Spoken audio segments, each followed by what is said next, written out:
Hello everyone, कैसे हो आप सब। आज मेरे मन में आपके लिए दो सवाल है। पहला, मान लो कि यदि आप फ्लाइट उड़ा रहे हो, एरोप्लेन या फिर फाइटर जेट मान लो, और आपके ठीक बगल में आप प्लेन उड़ा रहे हो, आपके बगल में एक दूसरा आपका फ्रेंड वो भी प्लेन उड़ा रहा है। मान लो कोई वॉर चल रहा है और आप फाइटर जेट आप उड़ा रहे हो, तो आप कैसे डिसाइड करोगे कि आपकी प्लेन और आपके फ्रेंड का फाइटर जेट दोनों आगे चलकर, क्योंकि हाई स्पीड में आप दोनों जा रहे हो, तो आगे चलकर वो एक दूसरे से कोलाइड या क्रैश नहीं करेगा? क्या गारंटी है? कैसे आप डिसाइड करोगे कि दोनों आप एक दूसरे के 100% पैरेलल ही चल रहे हो? या फिर दूसरा एग्जांपल लेते हैं। मान लो कि आप रेलवे में इंजीनियर हो और आपके हिस्से की जिम्मेदारी है रेलवे ट्रैक डालना। आपने इंस्ट्रक्शन दे दिया कि रेलवे ट्रैक बिछाया जाए, बिछ भी गई। अब आपको चेक करना है ये रेलवे ट्रैक 100% पैरेलल बिछी है या नहीं, क्योंकि यदि वो पैरेलल नहीं होंगी और उस पर ट्रेन चल चल रही है तो वो ट्रेन के पहिए ट्रैक से उतर सकते हैं और एक मेजर एक्सीडेंट हो सकता है। तो एज ए इंजीनियर आप कैसे डिसाइड करोगे, कैसे चेक करोगे कि बिछी हुई ये रेलवे ट्रैक पैरेलल ही है और गारंटी है इस बात की? तो आज हम क्लास 7th का मैथ और चैप्टर नंबर 5 पढ़ने जा रहे हैं, एक्सप्लोर करेंगे। स्टार्टिंग फ्रॉम कि किसे हम लाइन कहते हैं और रेस किसे कहते हैं, फर्दर लाइन सेगमेंट किसे कहते हैं, और यदि कोई दो लाइन या फिर लाइन सेगमेंट एक दूसरे को कट करे तो क्या होता है। यदि कोई दो लाइन को एक तीसरी लाइन कट करे एट डिस्टिंक्ट पॉइंट्स या फिर कॉमन पॉइंट पे, तो क्या होता है, कितने तरह के एंगल्स का फॉर्मेशन होता है, और फिर इन्हीं एंगल्स की मदद इन एंगल्स की प्रॉपर्टीज क्या होती है, खास करके तब जब वो दो लाइन पैरेलल हो और एक तीसरी लाइन उसे कट कर रही हो। तो इन एंगल्स की प्रॉपर्टीज क्या होती है और इन्हीं एंगल्स की प्रॉपर्टीज की हेल्प से कैसे हम डिसाइड कर सकते हैं कि कोई भी दो लाइन पैरेलल है या नहीं। तो आप मार्कर्स ले लो, मार्कर ले लो, एक पेंसिल ले लो और एक नोटबुक भी रखो। हालांकि आपको कुछ भी नोट करने की ज़रूरत नहीं है, 100% आप फोकस करो बुक्स पर। बुक्स में जहाँ जहाँ मार्किंग मैं करूँगा आप उसको फॉलो करो, और पेंसिल ज़रूरत पड़े तो पेंसिल से भी मार्किंग करो। आप कुछ यदि मैं नोट डाउन कराता हूँ तो बुक में ही पेंसिल से नोट डाउन करना है, पेन से कभी नहीं करना है, और फिर समझने की कोशिश करना है। इस चैप्टर को समझने की कोशिश करते हैं। चलिए बुक की ओर। Class 8 math chapter 5 lines and angles. You already know how to identify different lines, line segments and angles in a given shape. तो आपको ये अब पहचान में आ रहा होगा कि लाइंस क्या होता है, लाइन सेगमेंट्स क्या होता है और एंगल्स क्या होता है। Can you identify the different line segments and angles formed in the following figures. तो यहाँ पे कुछ फिगर्स दिए हुए हैं, आपको पहचानना है कि इनमें लाइन सेगमेंट्स कौन से हैं और एंगल्स कौन सा है। तो आप इसमें देखो, जैसे ये लाइन है, ये सब लाइन से ये हाउस बना हुआ है, बहुत सारे लाइन्स हैं। इस टेबल में भी देखो आप बहुत सारे लाइंस हैं, इस एम लेटर में भी लाइन है, इसमें बहुत सारे लाइन सेगमेंट हैं। तो आपको बेसिकली पहचानना है लाइन, लाइन, लाइन सेगमेंट और एंगल्स। आगे देखते हैं। Can you also identify whether the angles made are acute और ऑब्ट्यूस और राइट? 3 तरह के एंगल्स यहाँ पे बताया गया है। क्या आप पहचान सकते हो कि इनमें से कौन, यदि आपको एंगल्स कुछ दिख रहा है यहाँ पे, तो वो एंगल्स एक्यूट है या ऑब्ट्यूस है या राइट एंगल है? तो आपको रिकॉल हो जाएगा कि लाइंस किसे कहते हैं, लाइन सेगमेंट्स किसे कहते हैं, फर्दर एंगल्स किसे कहते हैं। यदि एंगल्स आप पहचान रहे हो तो अब आप बताओ कि वो एक्यूट है या ऑब्ट्यूस है या राइट एंगल है। Recall that A line segment has 2 end points. Line segment में 2 एंड पॉइंट्स होते हैं, 2 एंड पॉइंट्स होते हैं। If we extend the 2 end points in either direction, यानी कि दोनों तरफ यदि हम एंडलेसली, अनंत तक यदि हम उसको बढ़ाते हैं, वी गेट ए लाइन। तो इस तरह से हमें लाइन मिलता है। मैं आपको दिखाता हूं। जैसे आप कोई पॉइंट लो, तो ये इसका एंड पॉइंट है, ये एंड पॉइंट है। यदि एंड पॉइंट है और इसे हम मिलाते हैं तो ये लाइन सेगमेंट कहलाएगा।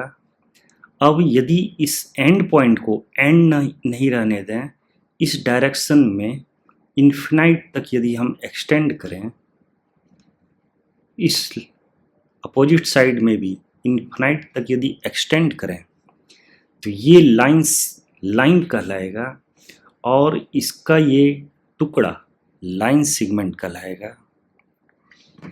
यही बात यहाँ पे बता रहा है कि if we extend the 2 end points in either direction endlessly, यानी कि उसका अंत नहीं हो, we get a line.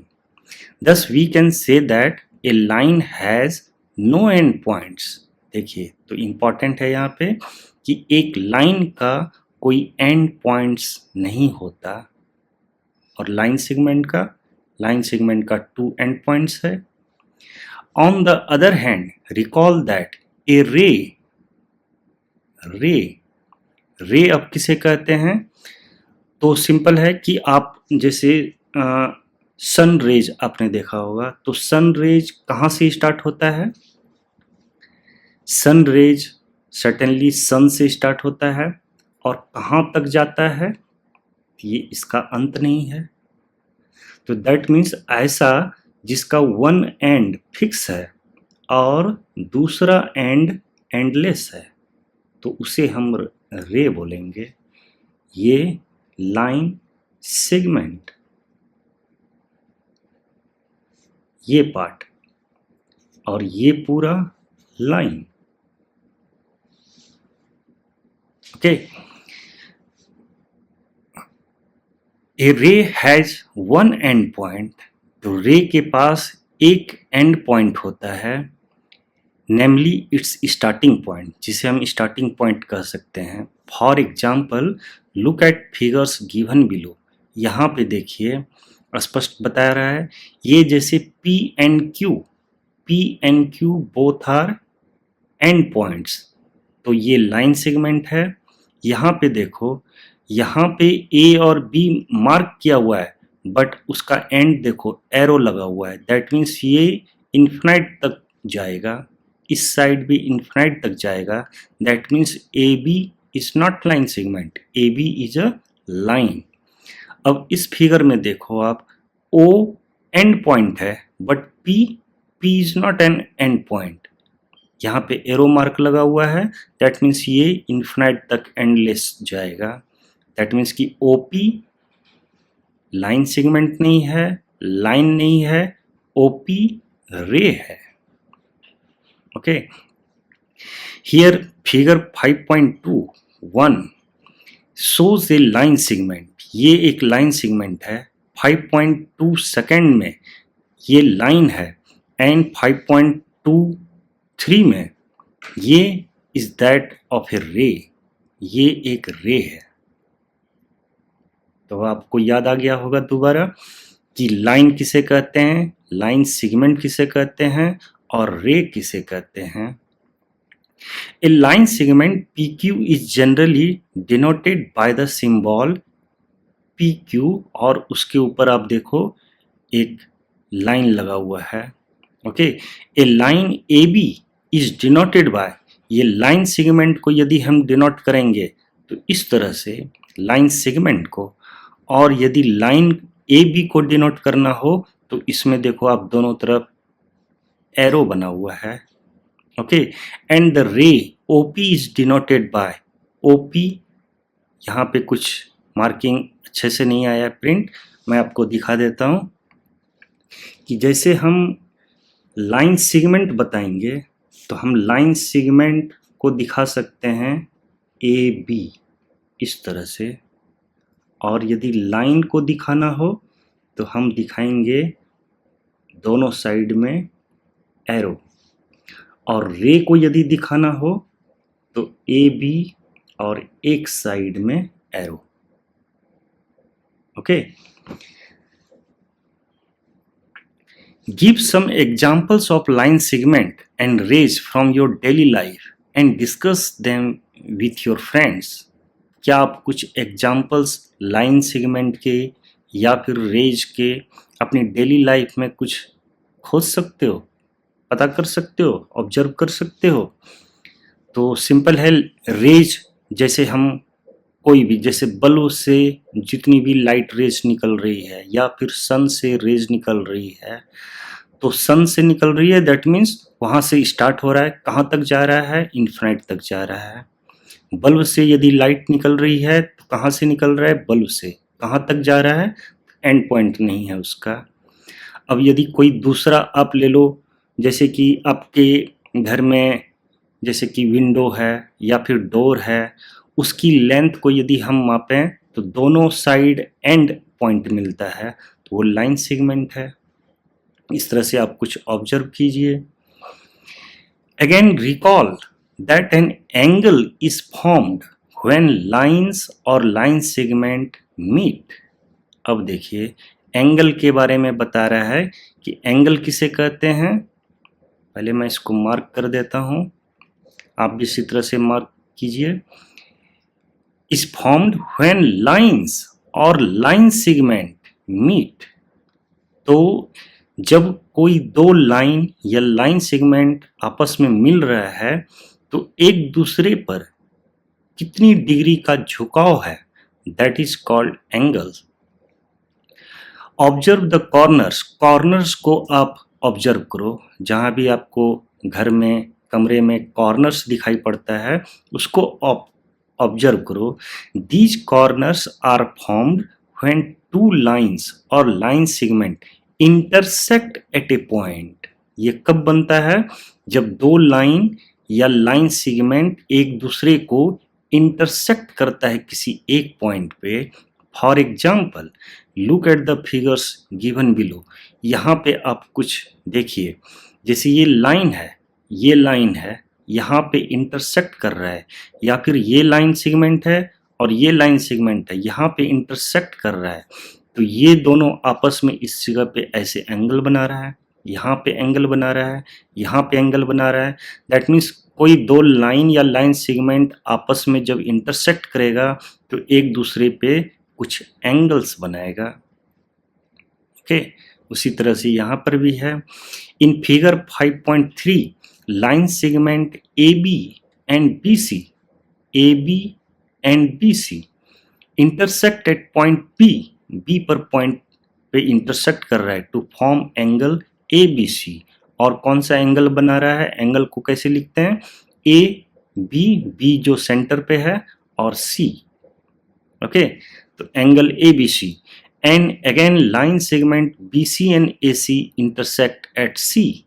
BC AC C पे इंटरसेक्ट कर रही है, तो ये लाइन सेगमेंट एंगल बन रहा है, उसको हम BCA बोल सकते हैं या ACB। C बीच में रहेगा हमेशा नाम जब लिखेंगे हम लोग, इस तरह से होता है and so on. Various in figure 5.3 line PQ। अब देखो ये PQ और RS ये कहाँ पे इंटरसेक्ट हो रही है, ये O पे। ध्यान रहे कि ये देखो ये लाइन सेगमेंट है और यहाँ पे ये क्या है, ये लाइन है, दोनों साइड एरो है। टू फॉर्म 4 एंगल्स, तो यहाँ पे आप देखो कि ये दो लाइन यदि इंटरसेक्ट कर रहा है तो 4 एंगल बन रहा है। एक एंगल ये 2, 3 and 4। An angle ABC is represented by symbol angle ABC। तो एंगल को किस तरह से डिनोट करते हैं, कुछ इस तरह से डिनोट करते हैं। एंगल ABC, B सेंटर पे है, जैसे कि ये ABC यदि बोल रहा है तो इसका मतलब इस एंगल की बात कर रहा है। इस एंगल की नहीं बात कर रहा है, ये इस एंगल की बात कर रहा है।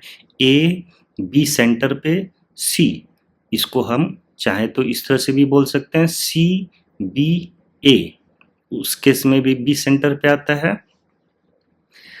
अभी मैंने इसको वो किया, तो आप इसको भी मार्क करो कि किस तरह से लाइन सेगमेंट को हम इस तरह से दिखाते हैं, लाइन को इस तरह से दिखाते हैं और रेज को इस तरह से दिखाते हैं। यहाँ पे थोड़ी मार्किंग मैंने रफ में जिस तरह से बताया कुछ इस तरह से ऐसा होता है।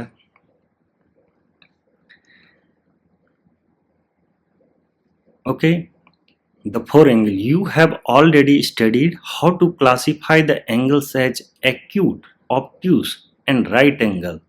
अब आपको याद होगा कि एक्यूट एंगल किसे कहते हैं, ऑब्ट्यूस किसे कहते हैं, राइट एंगल किसे कहते हैं। मैं एक बार रिमाइंड करा देता हूँ आपको। जैसे आप देखो कि मैंने एक स्ट्रेट लाइन ड्रॉ किया, ओके, अब इस पे एक 100% सीधा लाइन इस पे डाला, तो ये 90 डिग्री है।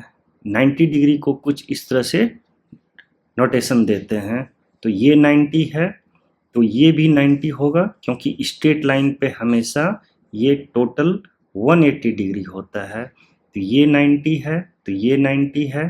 तो इस तरह के एंगल्स को जो पूरा वर्टिकल हो एक दूसरे पे, तो उसे कहते हैं राइट एंगल। अभी यहाँ पे मैं एक दूसरा लाइन ड्रॉ करता हूँ और एक और एंगल बनाता हूँ। ये 90 नहीं होगा, ये उससे 90 रहता ऐसा, लेकिन इससे ये कम है, तो इसे बोलेंगे एक्यूट एंगल। और ये साइड देखो, ये साइड 90 से थोड़ा कम है और ये साइड वाला एंगल देखो 90 से थोड़ा ज़्यादा है, तो ये है ऑब्ट्यूस एंगल। ओके, तो ये right angle, acute angle and obtuse angle.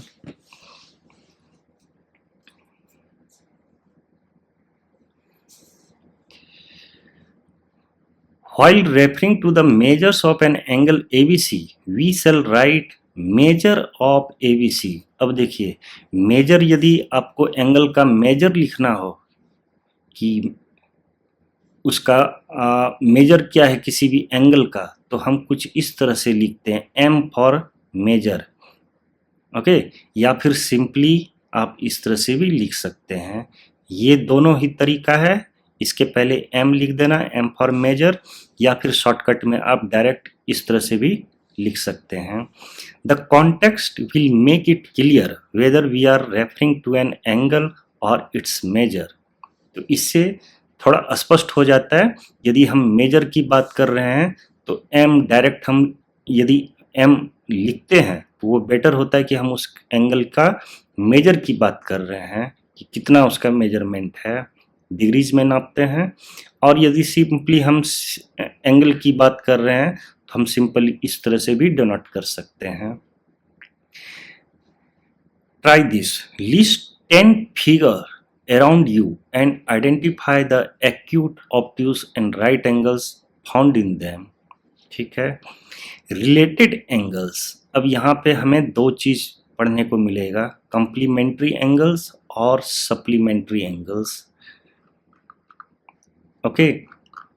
तो यहाँ पे देखते हैं कि कॉम्प्लीमेंट्री एंगल्स किसे कहते हैं.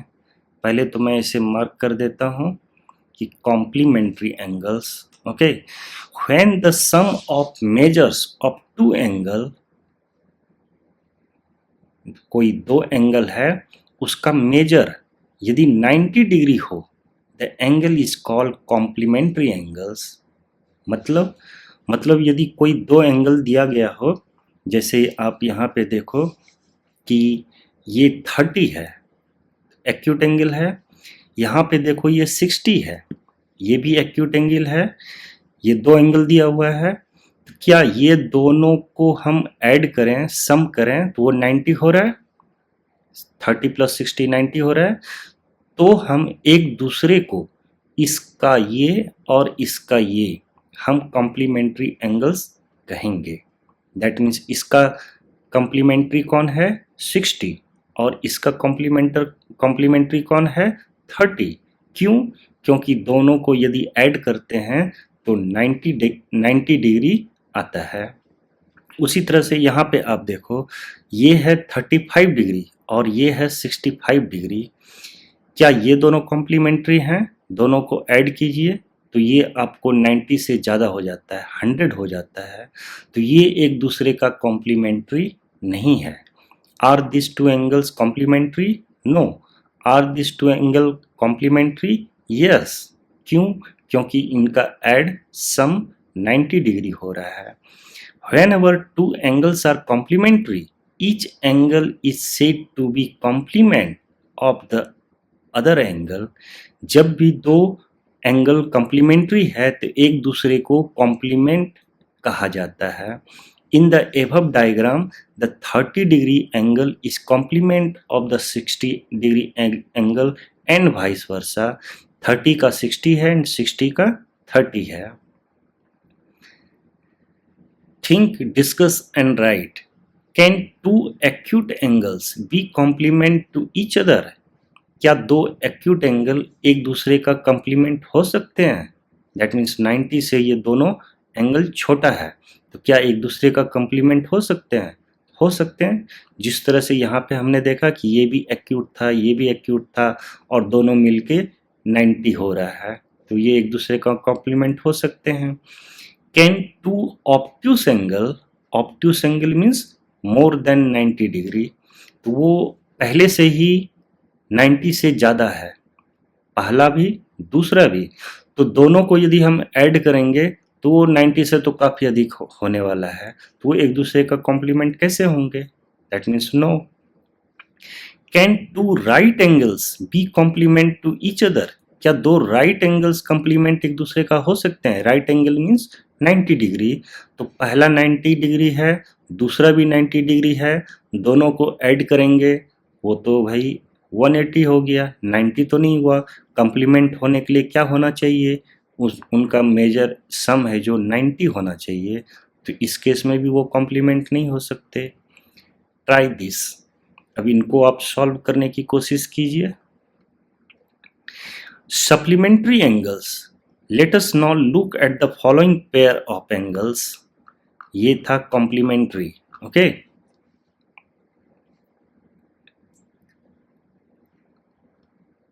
और ये एक दूसरे का रिलेटेड एंगल्स है, तो आप ध्यान रखना कि रिलेटेड एंगल्स में हम लोग पढ़ रहे हैं कॉम्प्लीमेंट्री एंगल्स और सेकंड हम लोग पढ़ रहे हैं सप्लीमेंट्री एंगल्स. तो सप्लीमेंट्री किसे कहते हैं? Let us now look at the following pair of angles. ये दोनों देखिए, ये 60 है, 180 है. इन दोनों को यदि ऐड करें तो कितना होने वाला है? 180. कॉम्प्लीमेंट्री के केस में 90 हो रहा था और सप्लीमेंट्री के केस में ये 180 होने वाला है. इन दोनों को ऐड कीजिए, 68 और 112 को, ये भी 180 होने वाला है. ये इसको ऐड कीजिए, ये भी 180 है, इसको ऐड करते हैं तो ये भी 180 होता है। Do you notice the sum of measures of angles in each of the above pair comes out to be 180 degree. तो इन चारों फिगर में जो पेयर्स दिया हुआ है दोनों का सम 180 हो रहा है। Such pair of angles are called supplementary angles. तो ऐसे सारे पेयर्स को सप्लीमेंट्री एंगल्स कहा जाता है। क्यों? क्योंकि दोनों का सम 180 हो रहा है। When two angles are supplementary, each angle is said to be supplement of others। तो इस तरह का जहां भी मिले दो एंगल एक दूसरे का सप्लीमेंट्री तो एक दूसरे को सप्लीमेंट कहते हैं, और यही चीज कॉम्प्लीमेंट्री में एक दूसरे को कॉम्प्लीमेंट कहते थे। तो आपको डिफरेंस समझ में आ गया होगा, कॉम्प्लीमेंट्री एंगल्स क्या होता है और सप्लीमेंट्री एंगल्स क्या होता है। अब यहाँ पे आप देखो, can two obtuse angle that means 90 से ज्यादा बी सप्लीमेंट्री। पहला वाला 90 से ज्यादा है, दूसरा वाला 90 से ज्यादा है, दोनों को जोड़ेंगे तो 90 प्लस 90 180 से ज्यादा होने वाला है। दैट मीन्स दो ऑब्ट्यूस एंगल सप्लीमेंट्री नहीं हो सकते। जैसे 91 पहला वाला ले लें, दूसरा वाला भी 91, तो वो तो 182 हो गया। ओके, तो वो सप्लीमेंट्री नहीं होगा क्योंकि 180 आना चाहिए। Can two acute angles be supplementary. क्या दो एक्यूट एंगल दैट मीन्स दोनों एंगल 90 से छोटा है, पहला वाला 90 से छोटा, दूसरा भी 90 से छोटा, दोनों को ऐड करेंगे तो 180 से छोटा होने वाला है, तो वो भी सप्लीमेंट्री नहीं होगा। Can two right angles be supplementary. पहला वाला 90 डिग्री राइट एंगल है, दूसरा वाला राइट एंगल वो भी 90 डिग्री है, दोनों को ऐड कीजिए तो 100% वो 180 आएगा। हाँ, यस, इस केस में यस हो जाएगा। Try this. अब इनको ट्राई कीजिए, पता कीजिए कि कौन कौन से सप्लीमेंट्री हो सकते हैं। एक्सरसाइज 5.1 ये भी इजी है, आप सॉल्व कर पाएंगे आसानी से।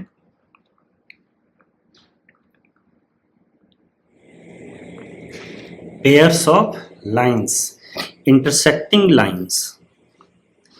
The blackboard on its stand, the letter Y, made up of line segments, and the grill door of a window. What do all these have in common? यहाँ पे 3 एग्जाम्पल्स दिया हुआ है। एक ब्लैक बोर्ड, अब देखो यहाँ पे स्टैंड पे ब्लैक बोर्ड लगा हुआ है। वाई देखो आप, इंग्लिश का लेटर वाई लेटर, इसमें किस तरह से ये 3 लाइन सेगमेंट्स हैं। Grill door of a window, Windows में जो आयरन का ग्रिल लगा रहता है उसमें देखो कितने लाइन सेगमेंट्स हैं, एक दूसरे को इंटरसेक्ट कर रही है। They are examples of intersecting lines. ये सब एग्जाम्पल्स है इंटरसेक्टिंग लाइन्स का। लाइन्स तो आप जान रहे हैं, लेकिन अब न्यू टर्म आ रहा है intersecting lines.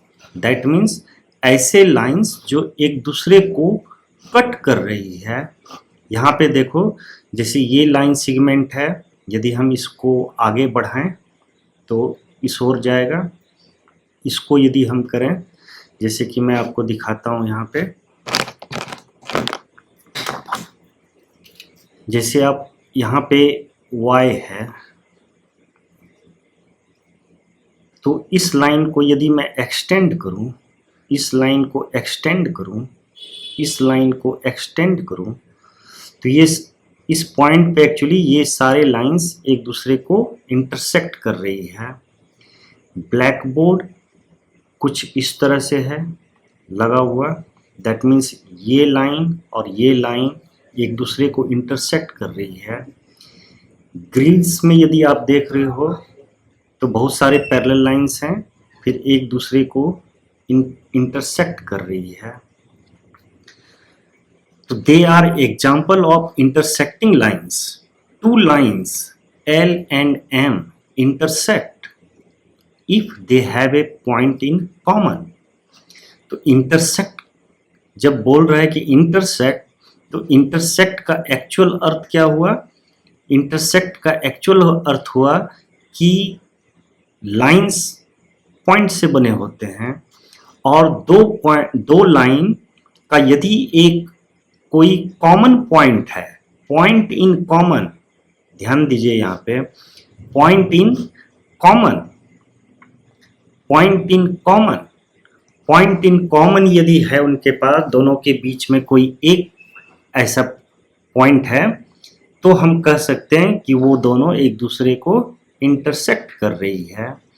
This common point O is the point of intersection, और उस पॉइंट को जो कॉमन पॉइंट है उसको हम पॉइंट ऑफ इंटरसेक्शन कहेंगे, हाँ कि नहीं? Think, discuss and right. In figure 5.9 AC and BE intersect at P। कहाँ पे है 5.9? AC, आप ये देखो, AC एंड BE दोनों इंटरसेक्ट कर रहा है इस पॉइंट पे, P पे। Okay, AC and BC। AC अब देखो कहाँ पे है, ये AC एंड BC, ये दोनों इंटरसेक्ट कर रही है पॉइंट C पे। अगेन AC एंड EC, ये लाइन और ये लाइन भी इंटरसेक्ट कर रही है एट C पे। दैट मीन्स C दोनों का पॉइंट ऑफ इंटरसेक्शन है। Try to find another 10 pairs of intersecting line segments. तो इस तरह के आप पेयर्स और भी खोजो, लगभग 10 पेयर्स जो एक दूसरे को कट कर रही है, इंटरसेक्ट कर रही है। दैट मीन्स उनका पॉइंट ऑफ इंटरसेक्शन कोई एक पॉइंट है।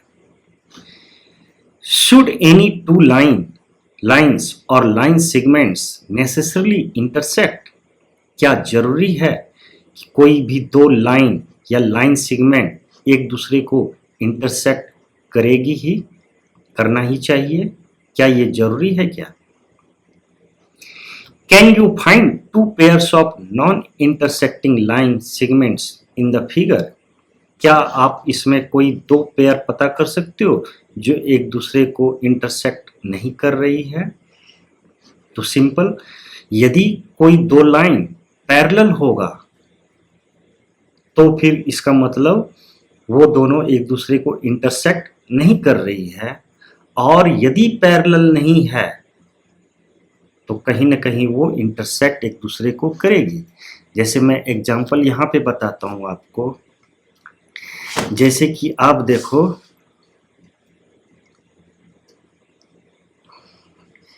जैसे कि मैं बताऊं कि ये देखो, ये मान लो कि पैरेलल लाइंस है। यदि ये पैरेलल लाइंस है तो ये एक दूसरे को इंटरसेक्ट नहीं कर रही है, और यदि मैं बोलूं ऐसा तो आपको स्पष्ट दिख रहा है कि ये एक दूसरे को इंटरसेक्ट कर रही है इस पॉइंट पे। लेकिन मैं यदि कुछ ऐसा फिगर ड्रॉ करूं और थोड़ा सा ऐसा, तो आप क्या कहेंगे? ये इंटरसेक्ट कर रही है या नहीं कर रही है? तो सिंपल सा है कि ये दोनों पैरेलल नहीं है। यहाँ पे ये पैरेलल है और यहाँ पे पैरेलल नहीं है। हालांकि ये इंटरसेक्ट करता हुआ दिख नहीं रहा है, लेकिन यदि आप इसको एक्सटेंड करोगे, क्योंकि ये तो लाइन है, यदि आप इसको एक्सटेंड करोगे तो यहाँ पे ये इंटरसेक्ट करेगी। तो इसलिए ये इंटरसेक्टिंग लाइन्स है, चाहे हमें दिखे या ना दिखे। यदि हम एक्सटेंड भी कर रहे हैं और ऐसा संभावना है कि वो इंटरसेक्ट करेगी, तो वो इंटरसेक्ट कर रही है, क्योंकि वो पैरेलल नहीं है, इसलिए इंटरसेक्ट वो करेगी ही करेगी। तो सिर्फ एक ही शर्त है कि यदि वो पैरेलल है तो इंटरसेक्ट नहीं करेगी, यदि वो पैरेलल नहीं है तो इंटरसेक्ट कर रही है या करने वाली है या कर चुकी है, वो पैरेलल नहीं है तो इसका मतलब उनका पॉइंट ऑफ इंटरसेक्शन होगा। Can two line intersect in more than one point? यहां पे एक और सवाल है, क्या ऐसा कोई लाइन हो सकता है जो एक पॉइंट से ज्यादा इंटरसेक्ट करे? कैसा लगता है आपको? Think about it. तो बिल्कुल नहीं। कोई भी दो लाइन यदि इंटरसेक्ट करेगी तो किसी एक पॉइंट पे ही कर सकती है, वो किसी दो पॉइंट पे इंटरसेक्ट करेगी ऐसा पॉसिबल नहीं हो सकता। अब आगे देखिए, try this, find examples from your surroundings where lines intersect at right angles. अपने चारों तरफ थोड़ा ध्यान दीजिए और देखिए कुछ लाइंस ऐसा खोजने की कोशिश कीजिए जो एक दूसरे को राइट एंगल्स पे कट कर रही है। कहाँ पे आपको दिखेगा ऐसा? आप जिस कमरे में हो उसी कमरे में देखो, आप कॉर्नर्स पे देखो कि किस तरह से कोने पे लाइंस, 3 लाइंस आपको मिल जाएगा, किसी भी कॉर्नर पे 3 लाइंस आपको मिल जाएगा और तीनों लाइंस एक दूसरे पे 90 डिग्री पे है। कुछ ऐसा जैसे कि आप किसी कॉर्नर पे जाओ तो पहला तो यदि फर्श में है तो कुछ इस तरह से मिलेगा कॉर्नर, ये 90 डिग्री पे है। अभी आप है जो इसका आप छत की तरफ देखो, रूफ की तरफ, तो एक और ऐसा ऊपर आपको मिलेगा जो ऊपर दीवार जा रहा है, तो ये भी 90 है, ये भी 90 है। ओके, तो यहाँ पे 3 एंगल्स हैं और 3 सेगमेंट्स हैं, लाइन सेगमेंट्स, और तीनों एक दूसरे पे 90 डिग्रीज पे हैं। Second, find the measures of angles made by the intersecting lines at the vertices of an equilateral triangle। तो इसको देखते हैं।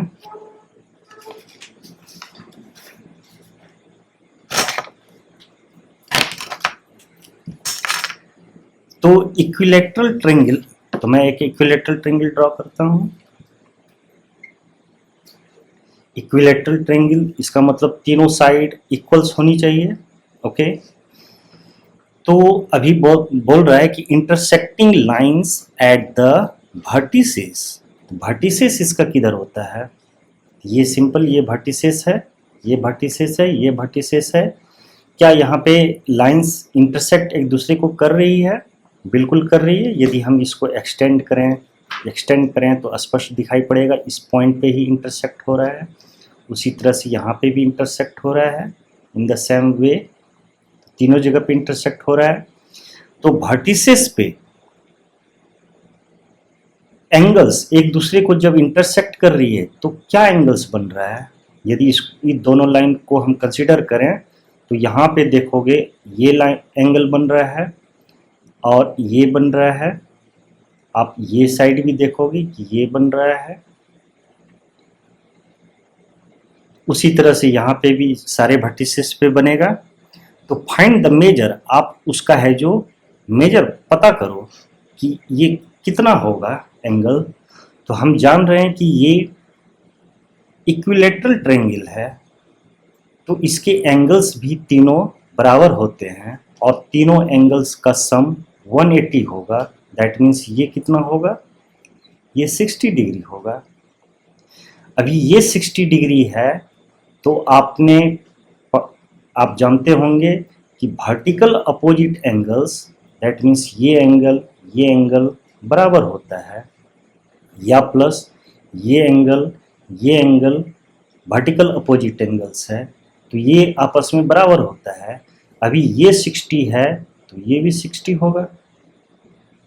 ओके, अभी आप ये देखो, अभी इस लाइन को मैं ड्रॉ करता हूँ, इस लाइन को ड्रॉ करता हूँ और इसको मैं सिर्फ ड्रॉ कर रहा हूँ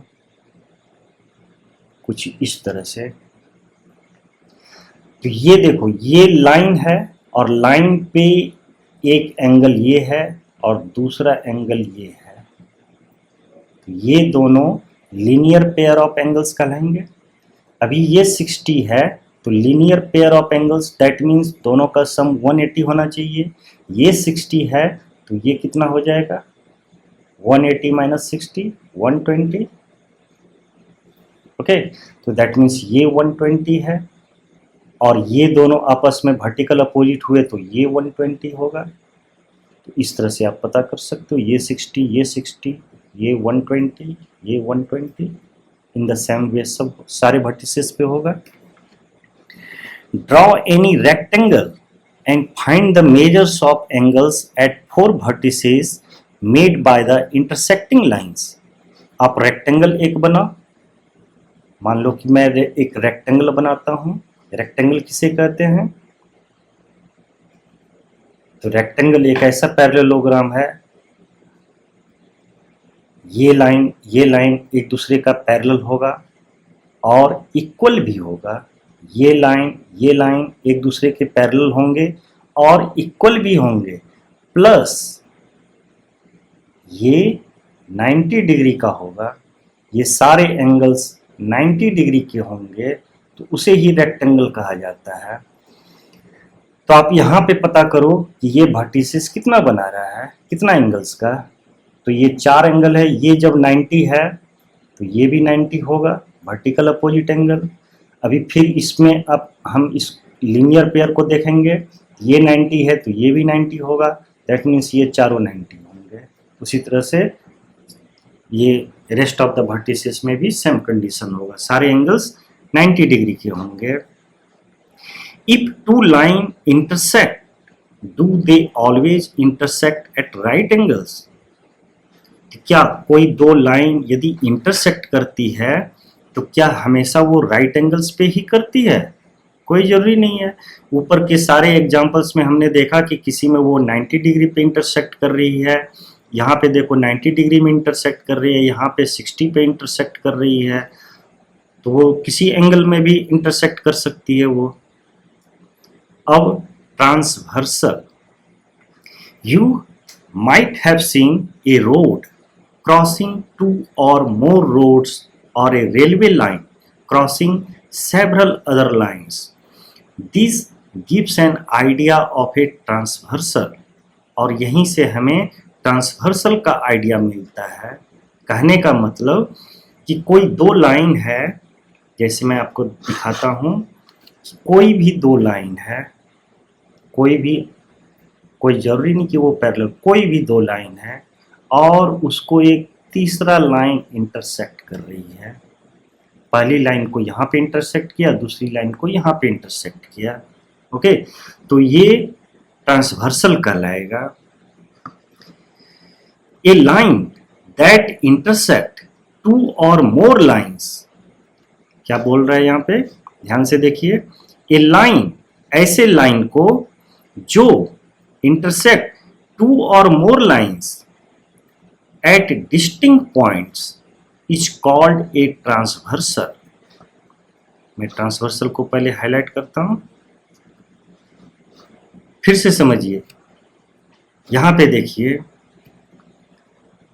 कोई एक line, A line that intersect 2 और मोर लाइन्स, दो लाइन यहां कम से कम दिखाया गया है, 2 या मोर, एक नहीं, ध्यान देना आप, एक नहीं, दो या दो से अधिक लाइंस को यदि कोई लाइन इंटरसेक्ट कर रही है, कौन इंटरसेक्ट कर रही है, ये वाली लाइन इंटरसेक्ट कर रही है, किसको, इसको और इसको, इसीलिए इस लाइन को हम क्या कहेंगे, ट्रांसवर्सल।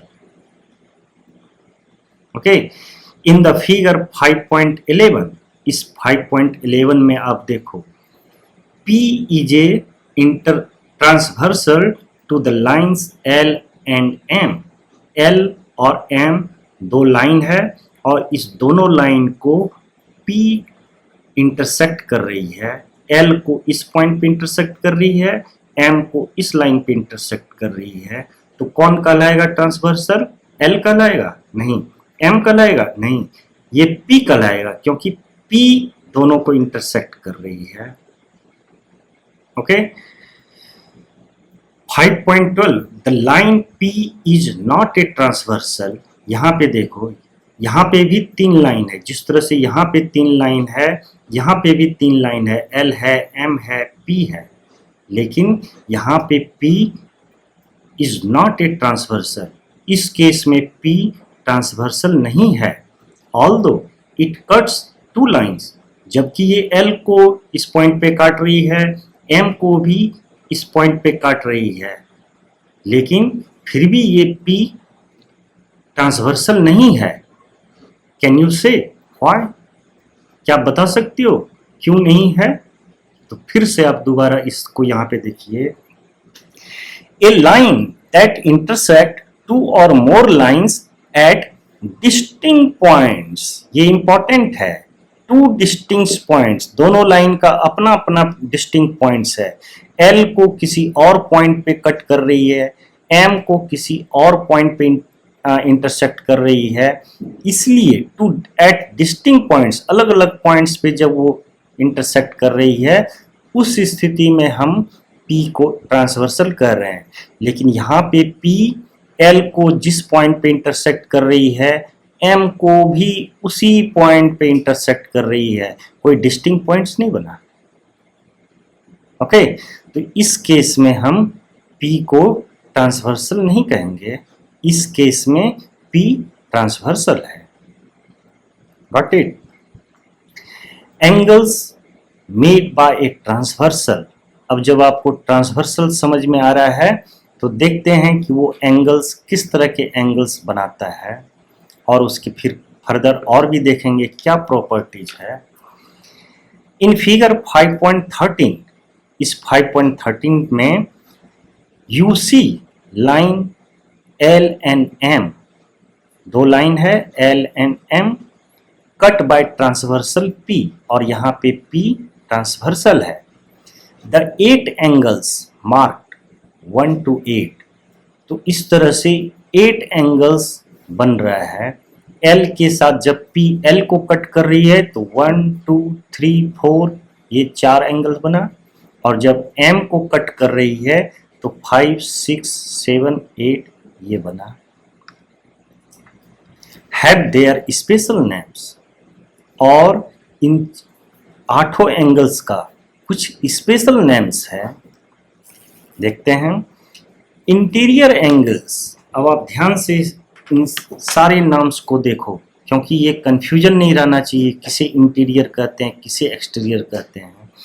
इंटीरियर एंगल्स, तो आप देखो यहाँ पे एंगल 3, एंगल 4, एंगल 5, एंगल 6, ये दोनों लाइन के अंदर है, अंदर की तरफ है। 3 4 5 6 इसे कहते हैं interior angles. Exterior angles, interior को छोड़ दें तो 1 और 2 ये बाहर की तरफ है, और यहाँ पे 7 और 8 बाहर की तरफ है, तो ये कहलाएगा एक्सटीरियर एंगल्स। ओके, ये सब टर्म्स बार बार आने वाला है, तो आप इसे अच्छी तरह से समझ लो कि आखिर किसे इंटीरियर कहते हैं किसे एक्सटीरियर कहते हैं। पेयर्स ऑफ कॉरस्पॉन्डिंग एंगल्स, अब यहाँ पे देखिए कॉरस्पॉन्डिंग एंगल्स किसको कहते हैं, तो पेयर्स, पेयर्स में आएगा ये, दैट मीन्स 2 एंगल्स एक साथ कॉरस्पॉन्डिंग एंगल्स कहलाएगा। 1 and 5, 1 and 5, क्यों भाई 1 और 5 को कॉरस्पॉन्डिंग एंगल्स क्यों कहेंगे? तो यहाँ पे देखिए, पहले आप समझिए। कॉरस्पॉन्डिंग मीन्स आप कह सकते हो कि सिमिलर पोजीशन, जैसे इस लाइन को ये कट कर रहा है तो ये वाला पोजीशन, तो इस लाइन को भी कट कर रहा है तो ये वाला पोजीशन, ये इस लाइन के जब ट्रांसवर्सल इस लाइन के साथ ये वाला जो एंगल बना रहा है, तो उसी तरह से इस लाइन को जब कट कर रहा है तो जो एंगल बना रहा है उसको हम कॉरस्पॉन्डिंग एंगल्स कहेंगे, क्योंकि सिमिलर पोजीशन है दोनों का। तो ये कॉरस्पॉन्डिंग एंगल्स होगा, ये तो ये कॉरस्पॉन्डिंग एंगल्स होंगे। यदि इसकी बात करें तो ये कॉरस्पॉन्डिंग एंगल्स होंगे, और इसकी बात करें तो ये कॉरस्पॉन्डिंग एंगल्स होंगे। ओके, तो इसे कहते हैं कॉरस्पॉन्डिंग एंगल्स, और ये पेयर्स में है। तो 1 and 5, तो 3, 2 and 6, 3 and 7, तो 4 and 8, ये सारे कॉरस्पॉन्डिंग एंगल्स कहलाएंगे। अब देखिए pairs of alternate interior angles. अब अल्टरनेट इंटीरियर एंगल्स किसको कहेंगे, ये भी पेयर्स में है। ओके, तो पेयर्स में देखते हैं कौन सा अल्टरनेटिंग इंटीरियर एंगल है। पहला यहाँ पे दो टर्म है, एक तो अल्टरनेट, दूसरा इंटीरियर। तो आप इंटीरियर और एक्सटीरियर तो यहाँ से समझ में आ गया होगा कि ये 3, 4, 5, 6 किस तरह से इंटीरियर कहलाता है, और ये आउटसाइड में जो 1, 2 है, 7, 8 ये एक्सटीरियर कहलाता है। अब यहाँ पे हम दो चीज़ों पे ध्यान देखेंगे, एक तो अल्टरनेट, दूसरा इंटीरियर। अल्टरनेट अभी यदि नहीं भी समझ में आ रहा है, इंटीरियर तो आप समझ रहे होंगे। इंटीरियर हमने जस्ट पढ़ा, दैट मीन्स इंटीरियर एंगल्स, इसका मतलब 3, 4, 5, 6 की बात हो रही है। अब उसमें से अल्टरनेट कौन है ये हमें देखना है। तो देखिए 3 और 6, 3 और 5 सेम साइड में है। मैं यहां पे बता रहा हूं आपको, ये एंगल इसको फिर से देखिए, पहला इंटीरियर कह रहा है, तो इंटीरियर का मतलब या तो ये, या तो ये, या तो ये, या तो ये। एक्सटीरियर ये नहीं, ये नहीं, ये नहीं, ये नहीं, इंटीरियर में ये चारों है। ओके, अभी अल्टरनेट इसमें लगा हुआ है, तो अल्टरनेट ये और ये सेम साइड है, एक ही साइड है, ये दोनों एक ही साइड है, लेकिन ये दोनों अल्टरनेट है। तो इसलिए इसको और इसको अल्टरनेट कहेंगे, और इंटीरियर तो पहले से है ही, इसलिए ये दोनों अल्टरनेट इंटीरियर एंगल्स कहलाएंगे। उसी तरह से ये और ये अल्टरनेट इंटीरियर एंगल्स कहलाएंगे। ओके, ये भी पेयर्स में है। तो आप देखो 3 and 6 एंड 4 and 5, ये दोनों पेयर अल्टरनेट इंटीरियर एंगल्स कहला रहे हैं। अभी pairs of alternate exterior angles, यहाँ पे फिर से आप देखो दो टर्म आया, एक तो अल्टरनेट, दूसरा एक्सटीरियर एंगल्स। जैसे ही एक्सटीरियर आया तो इसका मतलब है कि ये 3, 4, 5, 6 की बात नहीं कर रहा है, ये आउटर 1, 2, 7, 8 की बात कर रहा है। अभी 1 और 7 सेम साइड हुए, तो अल्टरनेट कौन हुआ, 1 और 8, 1 और 8। उसी तरह से 2 और 8 तो सेम साइड हुआ, 2 और 7 अल्टरनेट हुआ। तो इसके दो एग्जांपल्स हो गए, 1 and 8, 2 and 7। ओके, अभी देखिए next, pairs of interior angles on the same side. अब ये इंटीरियर एंगल्स की बात कर रहा है, but not alternate. Interior angles में अल्टरनेट हमने देख चुके हैं। अभी ये बोल रहा है interior angles on the same side of the transversal, same side. तो ये इंटीरियर एंगल कौन सा है, 3, 4, 5, 6। अभी 3 और 6 तो अल्टरनेट था, सेम साइड में कौन है, 3 and 5, और दूसरे साइड में 4 and 6। तो ये दो पेयर्स बन गए। जो interior angles on the same side है, ये अल्टरनेट नहीं है, 3 and 5, 4 and 6। ओके, तो ये तरह तरह के टर्म्स हैं जो ट्रांसवर्सल के द्वारा बनाया जाता है। तो इस तरह के एंगल्स का जो स्पेशल टर्म है, स्पेशल नेम है, इसको हमेशा याद रखना है।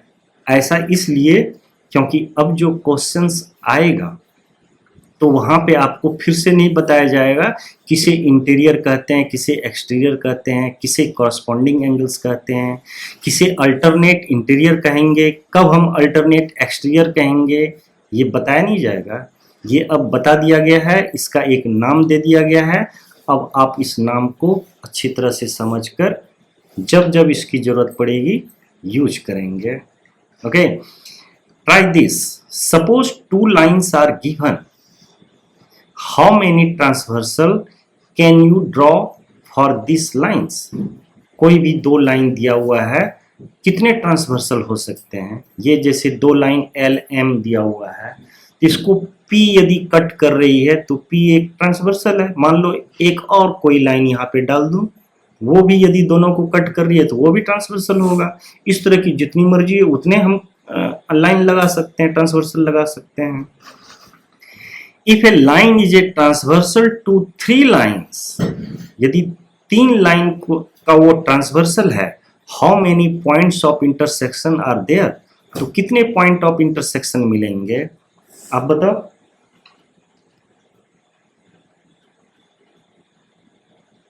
कितने मिलेंगे? Second, if a line is a transversal to 3 lines, तो हमने क्या देखा यहाँ पे? ट्रांसवर्सल P था, 2 लाइन L और M को इंटरसेक्ट कर रही थी 2 डिस्टिंक्ट पॉइंट्स पे. अभी बोल रहा है 2 लाइन्स की जगह पे यदि 3 लाइन्स को इंटरसेक्ट करे, how many point of intersection are there?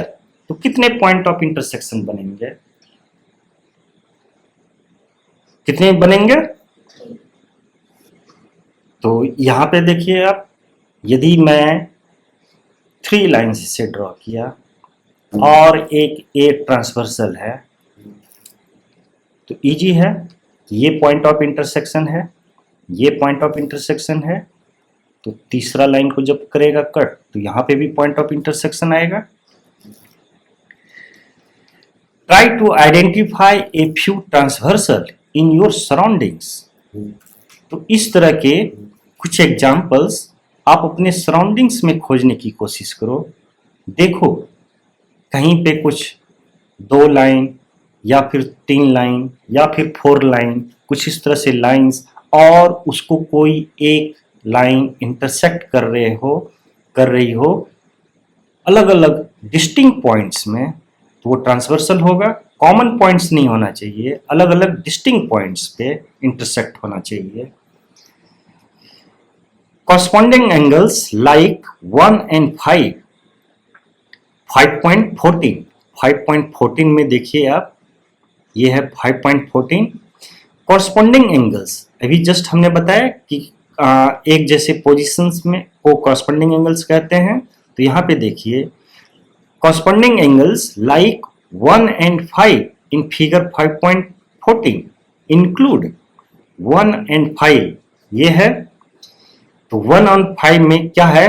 Different vertices, include different vertices. ये कॉरस्पॉन्डिंग एंगल्स है और दोनों का वर्टिसेस, एंगल में वर्टिसेस किसको बोल रहे हैं? इस कोना को. तो 1 का वर्टिसेस अलग है, एंगल 5 का वर्टिसेस अलग है. Corresponding angles include different vertices, अलग अलग वर्टिसेस है. ओके, और क्या खासियत है भाई? Are on the same side of the transversal, transversal के एक ही साइड में है. ये भी देखो, ये यदि लेफ्ट साइड है, 1 यदि लेफ्ट साइड में है तो 5 भी लेफ्ट साइड में ही है. ओके, और क्या बात है कॉरस्पॉन्डिंग एंगल्स के लिए? Are in corresponding positions, corresponding positions में है, दैट मीन्स एभव और बिलो. ओके, जैसे इस लाइन के एभव है तो इस लाइन के भी एभव. ओके, यदि वो यहां पे देखो इस फिगर में इस लाइन का बिलो है ये 3, तो इस लाइन का भी ये below 7, that means corresponding position. Corresponding position उसी को कहते हैं एभव और बिलो, लेफ्ट और राइट. यदि इसका लेफ्ट तो दूसरे लाइन में भी लेफ्ट, यदि इसका राइट तो उसका भी right. Relative to the 2 lines, दोनों लाइन के रिलेटिव में कॉरस्पॉन्डिंग पोजीशन होनी चाहिए, उसको कॉरस्पॉन्डिंग एंगल्स कहते हैं. तो आप इसको ध्यान से देखिए, कॉरस्पॉन्डिंग एंगल्स समझना ये इंपॉर्टेंट है कि कॉरस्पॉन्डिंग एंगल्स में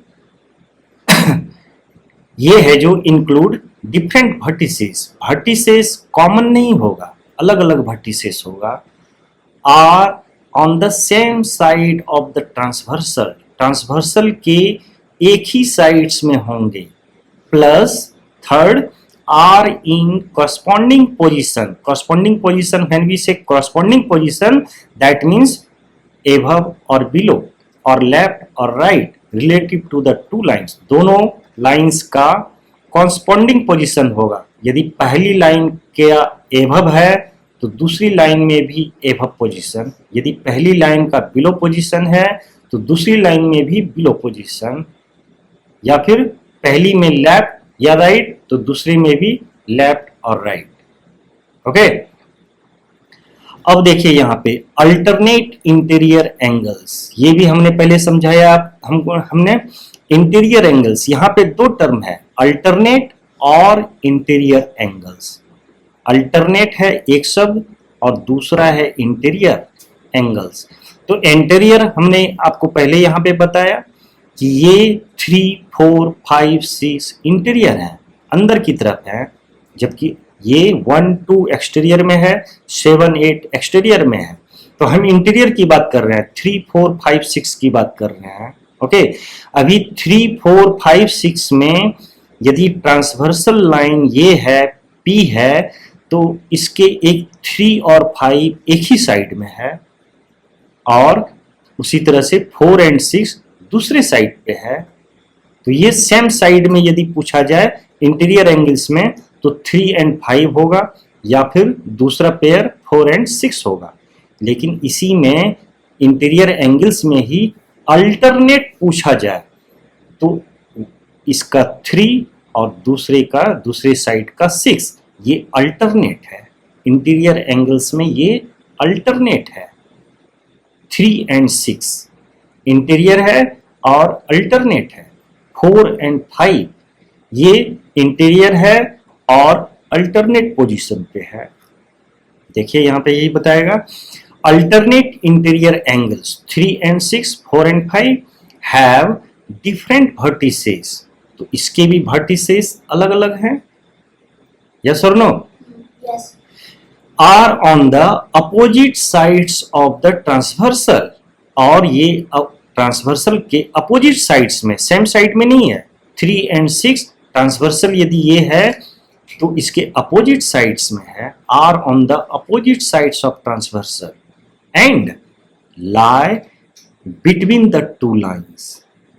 और चूंकि ये इंटीरियर एंगल है तो ये दोनों लाइन के बीच में, ट्रांसवर्सल नहीं, ये दो लाइन जो है L एंड M उसके बीच में है, क्योंकि बाहर वाला लाइन एक्सटीरियर कहलाएगा, दो अंदर वाला ये 3, 4, 5, 6 ये इंटीरियर कहलाएगा। इसलिए कह रहा है कि लाई बिटवीन द टू लाइंस।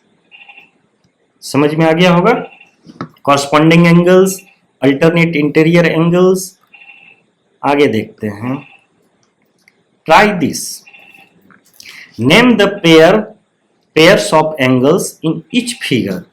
तो 1 और 2 बताइए, 1 और 2 किस तरह का एंगल्स है? Corresponding angle. बिल्कुल सही है, कॉरस्पॉन्डिंग एंगल्स। अब यहाँ पे आप ध्यान से देखना, इस फिगर में ये 3 और 4 ये किस तरह का एंगल हुआ? Alternative interior angle. अल्टरनेटिव नहीं है, अल्टरनेट इंटीरियर एंगल्स। ओके, सही है। ये बताओ आप 5 और 6। पहला देखिए, ये दोनों, पहले आप देखिए कि ये इंटीरियर है या एक्सटीरियर? इंटीरियर। इंटीरियर है। अभी आप देखो, ये क्या अल्टरनेट पोजीशन पे है या सेम साइड पे है? Same side. सेम साइड पे। तो ये इंटीरियर एंगल्स है और सेम साइड, दैट मीन्स ये वाला है। यहाँ पे देखो आप, pairs of interior angles on the same side of the transversal, हाँ कि नहीं? उसी तरह से इसके साथ भी प्रैक्टिस कीजिए आप कि कौन कौन से एंगल्स हैं ये। Transversal of parallel lines. अब देखिए कि इसका एप्लीकेशन हम लोग अब देखेंगे। ये जो हमने पढ़ा ट्रांसवर्सल लाइन, अब इसका क्या उपयोग है, किस तरह से हम उपयोग कर सकते हैं। Do you remember what parallel lines are? क्या आपको याद है कि पैरेलल लाइंस क्या होता है? They are lines on the plane that do not meet anywhere. तो पैरेलल लाइंस कौन होता है?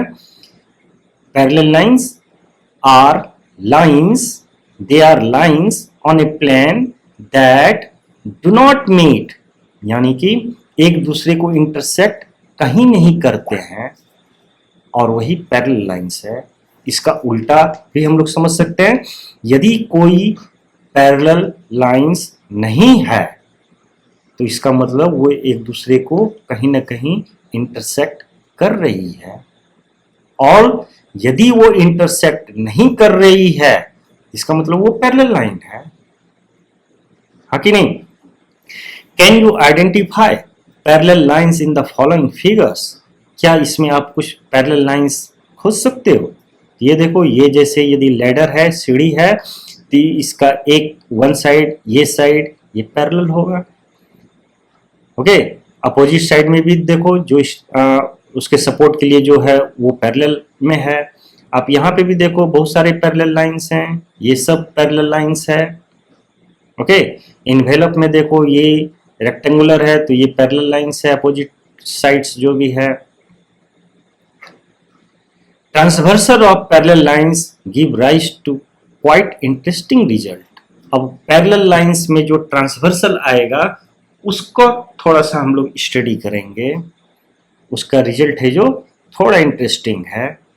यहाँ पे जैसे हमने बहुत तरह के हमने ये 8 एंगल्स का स्पेशल नेम्स के बारे में हमने जो अभी पढ़ा, तो इसी के साथ कुछ स्पेशल प्रॉपर्टीज हमें पैरेलल लाइंस, यहाँ पे तो पैरेलल लाइंस के साथ नहीं बताया, एल एंड एम ये आपस में पैरेलल लाइंस तो नहीं थे, एल एम पैरेलल लाइंस नहीं थे, लेकिन यही एल और एम यदि पैरेलल हो जाए और कोई एक ट्रांसवर्सल लाइन उसको इंटरसेक्ट करे, कोई ट्रांसवर्सल हो जब किसी दो पैरेलल लाइंस को कट करे, तो ये जो 8 एंगल्स होंगे इनका कुछ स्पेशल इंटरेस्टिंग यहाँ पे कुछ आपको बताया जा रहा है। तो देखते हैं। Do this, take a ruled sheet of paper, ठीक है, draw in thick colour 2 parallel lines L and M. Okay, L और एम आपको ड्रॉ करना है, ऐसा ड्रॉ करना है जो पैरेलल हो। ड्रॉ ए ट्रांसवर्सल टी, और उस पर एक ट्रांसवर्सल टी आप ड्रॉ करो to the lines L and M. लेवल 1 angle 2 as shown in figure 5.17। तो 5.17 कहाँ है भाई? यही है 5.17।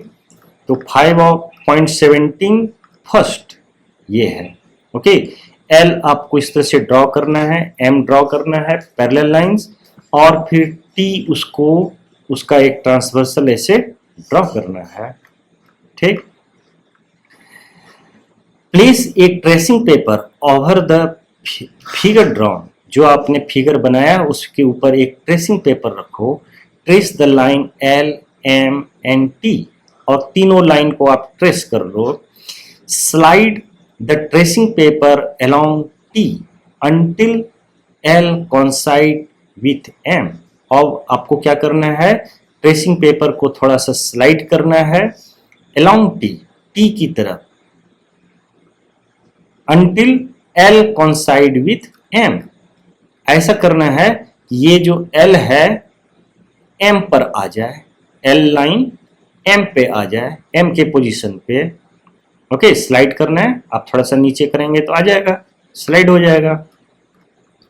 अब देखो यहाँ पे आप, you find that angle 1 on the traced figure coincide with angle 2 at the original figure. आप क्या देखेंगे कि एंगल 1 है जो जब यहाँ पे एल एम के पोजीशन पे आएगा तो ये एंगल 1 एग्जैक्टली एंगल 2 को कवर कर लेगा। दैट मीन्स ये 1 और 2 क्या था, कॉरस्पॉन्डिंग एंगल्स था। तो कॉरस्पॉन्डिंग एंगल्स आप देखोगे यहाँ पे कवर कर रहा है, इसका मतलब वो बराबर है। कॉरस्पॉन्डिंग एंगल्स जब कोई दो parallel line L and M है और टी यदि उसका ट्रांसवर्सल है तो कॉरस्पॉन्डिंग एंगल्स जो भी बनेगा वो बराबर होगा, इक्वल बन रहा है। समझे? तो ये एक्सपेरिमेंट करके आपको बताने की कोशिश की जा रही है। You find that angle 1 on the traced figure coincides with angle 2 at the original figure. In fact, you can see all the following results by similar tracing and sliding activity. और इसी तरह से आप देख सकते हो सिर्फ 1 और 2 ही नहीं, ये 3, 4, ये 5, 6 है ना, ये सब है जो एक दूसरे को ट्रेस कर रहे हैं, मतलब बराबर हो रहे हैं, ये सब एक दूसरे को कवर कर रहे हैं, तो सब एक कॉरस्पॉन्डिंग एंगल्स बराबर है। This activity illustrate the following fact. इस एक्टिविटी से एक्चुअली ये हमें रिजल्ट समझ में आ रहा है, क्या है? इफ टू पैरेलल लाइंस, ध्यान दीजिए और इसको हमेशा के लिए याद रखिए अब, if two parallel lines are cut by a transversal, each pair of corresponding angles are equal in measure. Corresponding angles क्या होता है? Equal होता है मेजर में। We use this result to get another interesting result. आप चाहो तो इसको आप है जो हाईलाइट कर लो, corresponding angles बराबर होते हैं। We use this result to get another interesting result. Look at figure 5.18. इस फिगर में आप थोड़ा ध्यान दीजिए। When T cuts the parallel lines L and M, T cut कर रहा है LM को, LM पैरेलल लाइंस है, we get angle 3 and 7. कहाँ पे एंगल 3? यहाँ पे angle 3 and 7. Vertical opposite angles. इस तरह के एंगल्स को क्या कहते हैं? Vertical opposite angles. मैं आपको यहां पे रफ में बता देता हूं, जैसे कि ये एंगल, ये लाइन है कट कर रही है एक दूसरे को, तो ये एंगल वर्टिकल अपोजिट एंगल्स कहलाएगा। और दूसरा ये वाला भी है, ये वर्टिकल अपोजिट एंगल्स। ओके, तो यहाँ पे ये बता रहा है कि वर्टिकल अपोजिट एंगल्स इसे कहते हैं। आगे ये बताया जाएगा कि ये वर्टिकल अपोजिट एंगल्स भी इक्वल होते हैं। पहले तो आप यहाँ पे ध्यान रखिए कि ये वर्टिकल अपोजिट एंगल्स इस तरह के एंगल्स को कहते हैं, स्पेशल नेम हुआ। बट 7 and 8, ये 7 और 3 वर्टिकल अपोजिट एंगल्स है, लेकिन 7 और 8 ये तो कॉरस्पॉन्डिंग एंगल्स है, vertical opposite angles, corresponding angles. Therefore 3 and 8, 3 also equals to 8. 7, 3 क्यों बराबर है भाई? क्योंकि ये वर्टिकल अपोजिट एंगल्स है, इसलिए 3 और 7 बराबर है। और 7 और 8 क्यों बराबर है? क्योंकि ये कॉरस्पॉन्डिंग एंगल्स है। ओके, तो यहां से एक और चीज आपको समझ में आता है कि 7 3 के बराबर है, 7 8 के बराबर है, इसका मतलब 3 और 8 भी बराबर होगा। That means alternate interior angles वो भी बराबर होंगे। समझ में आया कि नहीं? नहीं तो मैं यहां पे आप देखो दोबारा, ये कहना चाह रहा है, बताना चाह रहा है कि ये पैरेलल लाइंस है, ये कट कर रही है। अब ये बराबर होगा किसका? इसका। क्यों? क्योंकि ये वर्टिकल अपोजिट एंगल्स है। ओके, ये इक्वल्स टू ये, ठीक। अभी इससे पहले हमने क्या देखा था? कॉरस्पॉन्डिंग एंगल्स भी बराबर होते हैं। दैट मीन्स इसका ये कॉरस्पॉन्डिंग पोजीशन पे कौन है? ये इसके बराबर है। इसका मतलब ये इसके बराबर है क्योंकि ये वर्टिकल अपोजिट है, ये इसके बराबर है क्योंकि ये कॉरस्पॉन्डिंग एंगल्स है। इसका मतलब ये कि ये और ये भी आपस में बराबर हुए। और इस एंगल्स को क्या कहते हैं? ये अल्टरनेट इंटीरियर एंगल्स है। तो यही चीज यहाँ पे बताया जा रहा है आपको कि इसी तरह से if two parallel lines are cut by transversal each pair of alternate interior angles are equal। पहले हमने कुछ एक्सपेरिमेंट करके, ट्रेसिंग पेपर का एक्सपेरिमेंट करके ये जाना कि कॉरस्पॉन्डिंग एंगल्स बराबर होते हैं, और अब हमारे पास ये नॉलेज पहले से है कि वर्टिकल अपोजिट एंगल्स भी बराबर होते हैं। तो इसकी मदद से हमने ये न्यू डिसीजन हमारे सामने आ गया कि अल्टरनेट पैरेलल लाइंस को यदि कोई ट्रांसवर्सल कट करे तो सिर्फ कॉरस्पॉन्डिंग एंगल्स ही नहीं, अल्टरनेट इंटीरियर एंगल्स भी इक्वल होते हैं, हाँ कि नहीं। This second result leads to another interesting property again from figure 5.18. Okay, angle 3 plus angle 1 equals to 180 degree। क्यों भाई, एंगल 3 कहाँ पे है? एंगल 3 और एंगल 1 ये 180 डिग्री होगा। क्यों होगा? क्योंकि ये एक लाइन पे पेयर है, लीनियर पेयर है। 3 and 1 एल यदि एक लाइन है उस पे एंगल 1 और एंगल 3 दो एंगल्स ही बन रहे हैं, और वो लीनियर पेयर ऑफ एंगल्स हैं। तो ये दोनों 1 और 3 तो 180 होना ही चाहिए। यही यहाँ पे लिखा हुआ है, angle 3 plus angle 1 equals to 180 degree. क्यों? Angle 3 and 1 form a linear pair. Reason भी दिया हुआ है। आप भी जब कोई सवाल इस तरह का क्वेश्चन जब न्यूमेरिकल आप सॉल्व करोगे तो किस वजह से आपने ये स्टेटमेंट आप लिख रहे हो, तो आप यहाँ पे इसी तरह से ब्रैकेट में आपको काउज बताना चाहिए। जिस तरह से बुक में बताया गया है उसी तरह से आपको भी काउज बताना चाहिए। विदाउट काउज बताए यदि आप डायरेक्ट लिख रहे हो आंसर्स, तो आंसर फिर आपको फुल मार्क्स नहीं मिलेगा वहाँ पे। ये सब आप ध्यान रखना। ये बुक ही हमें बताती है कि किस तरह से लिखना चाहिए हमें answer. But angle 1 and 6 a pair of alternate interior angles. 1 और 6 क्या है? अल्टरनेट इंटीरियर एंगल है। दो चीजें यहाँ पे बताई गई, 1 और 3 180 डिग्री होगा सम, 1 और 6 अल्टरनेट इंटीरियर एंगल्स है और ये बराबर है। इसका मतलब 3 और 6, जिस तरह से 3 और 1 का सम हुआ था 180, तो 3 और 6 का भी सम होगा 180 degree.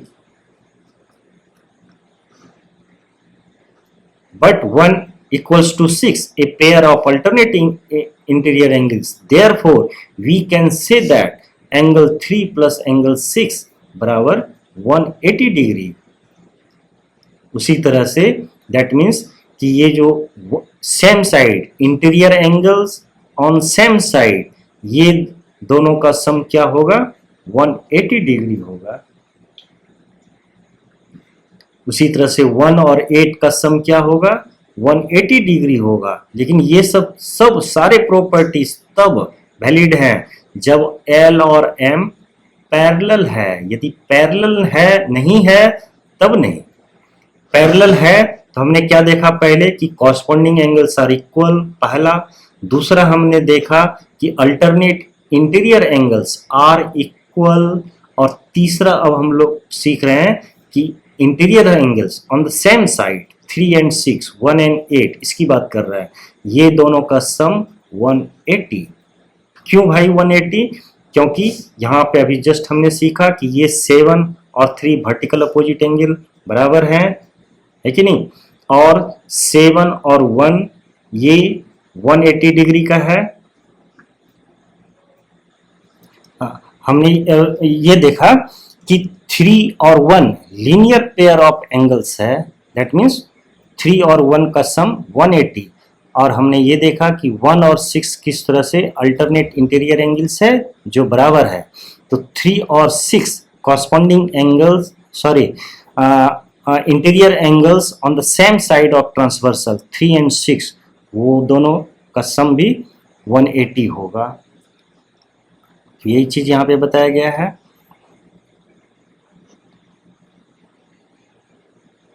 If two parallel lines are cut by transversal then each pair of, ध्यान से देखिए, each pair of interior angles on the same side of the transversal are supplementary, supplementary means दोनों का सम 180 डिग्री।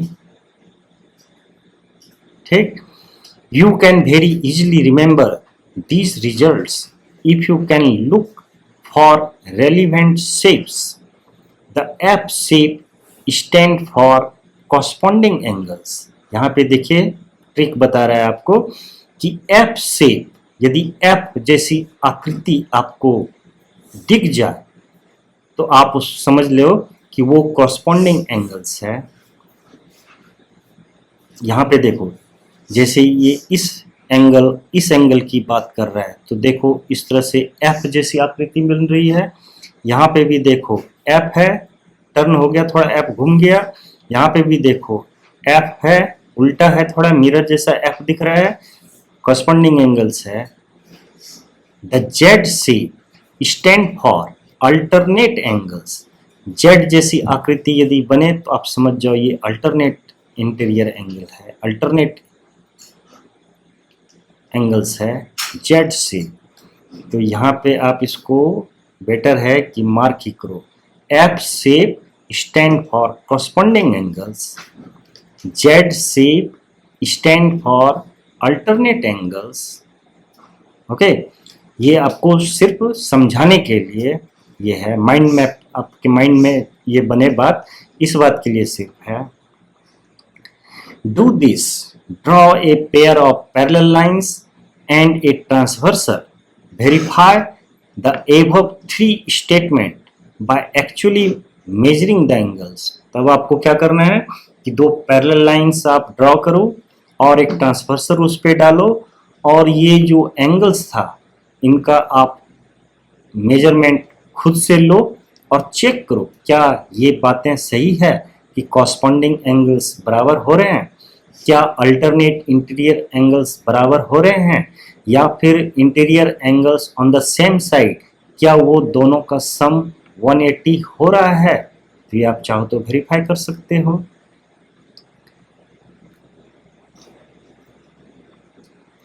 Try this. अब इसको देखिए, line L and M, L parallel M, ये तो आपको मालूम होगा कि इस तरह से पैरेलल को शॉर्ट फॉर्म में लिखा जाता है, L parallel M, T is a transversal, okay.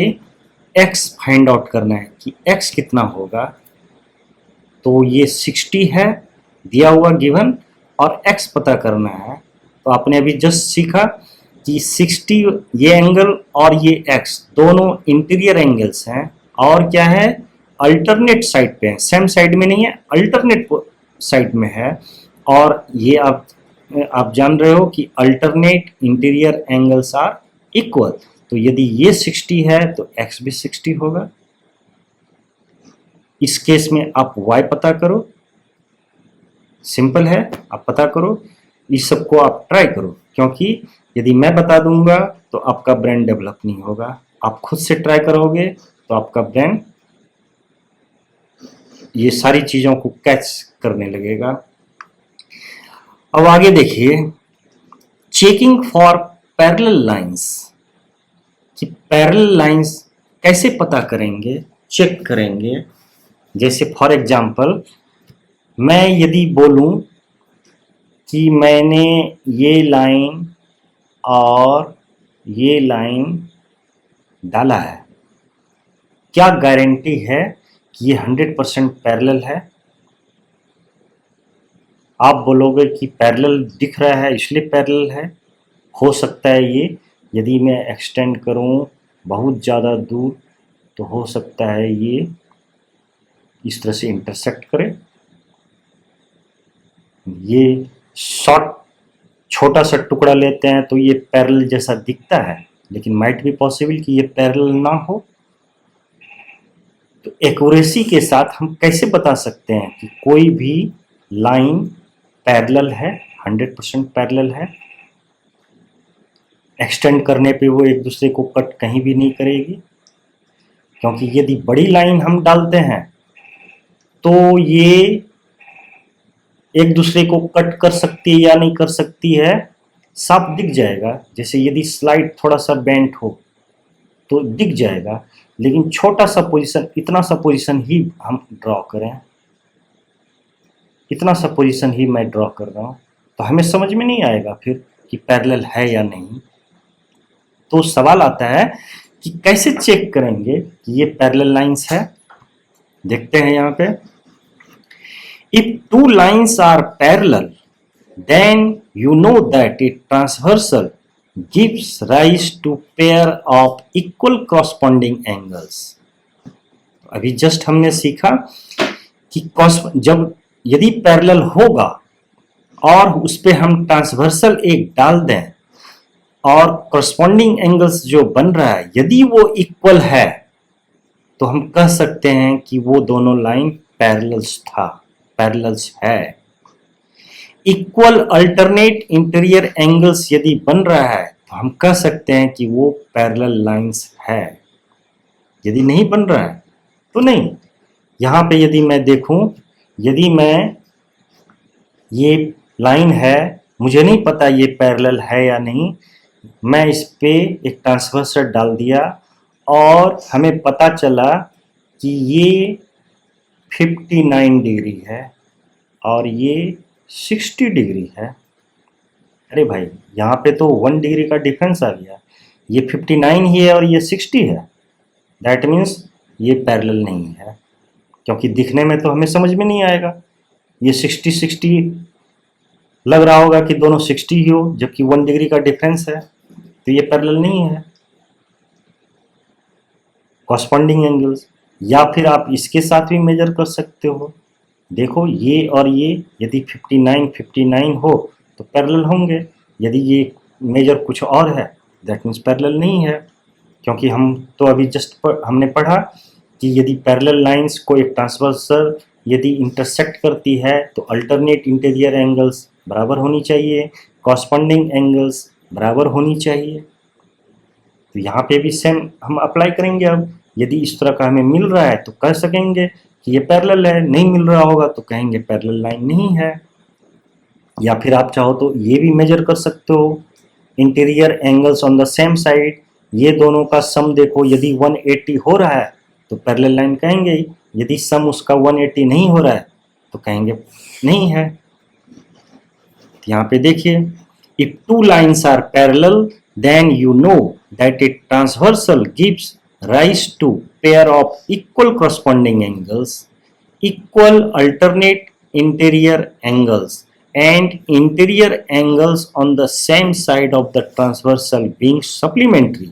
जो एक ही साइड में होंगे वो क्या होंगे? सप्लीमेंट्री, दोनों का सम 180 होगा। When two lines are given, is there any method to check if they are parallel or not? You need this skill in many life oriented situation। और विश्वास करो आप कि लाइफ में कई बार आपको इन सब चीज़ों का एक्चुअल में सामना करना पड़ेगा, जब आपको पता लगाना पड़ेगा कि हमने हमारा जिस भी एक्टिविटीज़ में हम जो भी काम कर रहे हैं उसमें ये पैरेलल है या नहीं। और ये जब जरूरत पड़ेगी ये समझने का कि पैरेलल है या नहीं, तब हम इसी प्रॉपर्टी को लगाकर समझ पाएंगे। A draftsman uses a carpenter's square and a straight edge ruler to draw this segments. He claims they are parallel. How? Carpenter, draftsman जो होता है वो भी इस तरह से कारपेंटर्स का स्क्वायर, ये रूलर, ये सब यूज करके बनाता है पैरेलल लाइन, क्योंकि वो एंगल, इसी एंगल तरह तरह के पेयर ऑफ एंगल्स को इक्वल बनाकर वो डिसाइड कर लेता है कि हमने जो ड्रॉ किया है वो पैरेलल है। Are you able to see that he has kept the corresponding angles to be equal? What is the transversal here? Transversal यहाँ पे क्या है? ये वाली लाइन है transversal. Thus, when a transversal cut two lines, अब ध्यान से देखिए, when a transversal cuts two lines such that pairs of corresponding angles are equal, then the lines have to be parallel. यदि pair of corresponding angles equal है तो हम कह सकते हैं कि वो दोनों लाइन पैरेलल है। सेम चीज जो हमने सीखा उसी का सिर्फ ये रिवर्स स्टेटमेंट है। उसी तरह से यहाँ पे देखो, look at the letter Z, ये जेड लेटर जो बन रहा है यहाँ पे देखो आप, the horizontal segments here are parallel because यहाँ पे ये हॉरिजेंटल सेगमेंट्स जो लाइंस है वो पैरेलल है। क्यों? The horizontal segments are here are parallel because the alternate angles are equal, क्योंकि यहाँ पे जो अल्टरनेट एंगल्स है वो बराबर है, हमने बराबर ही बनाया और इसलिए हम कह सकते हैं कि ये लाइन पैरेलल होगा। यहाँ पे देखिए, when a transversal cuts two lines such that pair of alternate interior angles are equal, तो हम कह सकते हैं the lines have to be parallel, है कि नहीं? हमने पहले सीखा कि पैरेलल लाइंस है तो कॉरस्पॉन्डिंग एंगल्स या अल्टरनेट इंटीरियर एंगल्स बराबर होंगे। अब हम उसी को रिवर्स वे में कह रहे हैं, यदि कॉरस्पॉन्डिंग एंगल्स बराबर है तो लाइन पैरेलल है, यदि अल्टरनेट इंटीरियर एंगल्स बराबर है तो लाइन पैरेलल है ना? अब ड्रॉ ए लाइन, फिगर 5.21, ठीक है। Draw a line M perpendicular to L, perpendicular किसे कहते हैं? एग्जैक्ट 90 डिग्री पे, ये देखिए 100% 90 डिग्री पे बना हुआ है, 1 और 2 मार्क भी किया हुआ है 90 डिग्री, परपेंडिकुलर का साइन भी लगा हुआ है राइट एंगल का। Okay, again draw a line P such that P is perpendicular to M, thus P is perpendicular to L, तो ये P जो है perpendicular to M, P is perpendicular M पे है कि नहीं? P is perpendicular to L, L का जो परपेंडिकुलर है, L पे परपेंडिकुलर था M और M पे फिर परपेंडिकुलर है P। समझ में आ रही है कि नहीं बात? Thus P is perpendicular to L, you find P parallel L, और इस तरह से हम पाते हैं कि P है जो L के पैरेलल होगा, क्योंकि इसके परपेंडिकुलर पर दोबारा एक कोई परपेंडिकुलर लाइन है तो ये दोनों आपस में परपेंडिकुलर पैरेलल होगा, क्योंकि इस तरह से जो 1 और 2 बन रहा है ये interior angles on the same side बन रहा है और ये दोनों का सम 180 डिग्री है। 1 और 2 का सम क्या होगा? 180, इस वजह से ये पैरेलल लाइंस होंगे। Thus P is perpendicular to L, you find that P parallel L. How? This is because you draw P such that angle 1 plus angle 2 equals to 180 degree, है कि नहीं? एंगल 1 और 2 क्या है? Interior angles on the same side and they are supplementary, और यदि ये supplementary 180 degree हो रहा है तो हम कह सकते हैं L एंड P है जो पैरेलल होगा।